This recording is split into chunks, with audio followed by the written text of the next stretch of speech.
She was never an ordinary girl. The ones who raised her were a group of ex-cons, her uncles, fresh out of prison. By 3, she'd already learned to pick locks with a bobby pin. By 5, she could crack a safe barehanded using a stethoscope. By 9, she turned the tables and locked all of them out of the house. Growing up, Youngshin was the apple of their eye, completely spoiled by the whole crew. They'd even hand-feed her breakfast every morning. One morning, Youngshin hopped on the bus to head to work. A stranger in a baseball cap quietly fell in behind her. The driver hit the brakes without warning. Youngshin lost her footing and stumbled straight into the man's chest. He immediately turned sideways and looked away, deliberately avoiding her. Youngshin clocked his reaction. Something was off. She didn't say a word. A few minutes later, the man quietly slipped back into position behind her. Youngshin spun around. He dropped his head fast. With the instincts she'd sharpened growing up around a house full of ex-convicts, she knew instantly this guy was up to something. She leaned against the window and pretended to fall asleep. Seeing his chance, the man slowly reached out, inching toward the top of her head. He wasn't after her body. He was after her hair.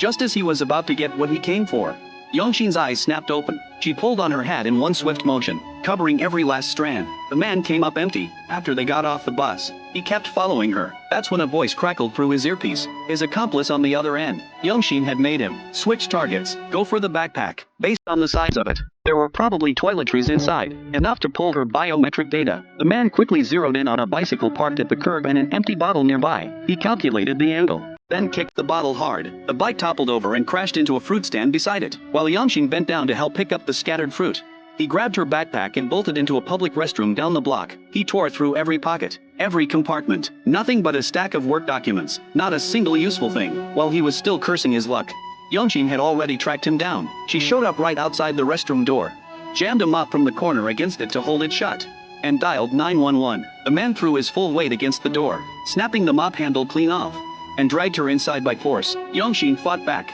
kicking hard enough to make him stagger, but he wouldn't let go. When he realized she'd gotten a clear look at his face in the mirror, he lunged forward, covered her eyes with his hand, then smashed the mirror with one swing. He picked up a nail clipper from the counter. Carefully, quietly, he clipped 2 small pieces of her fingernails. Then he turned and walked out of the restroom without looking back, leaving Youngshin alone, standing there, shaking.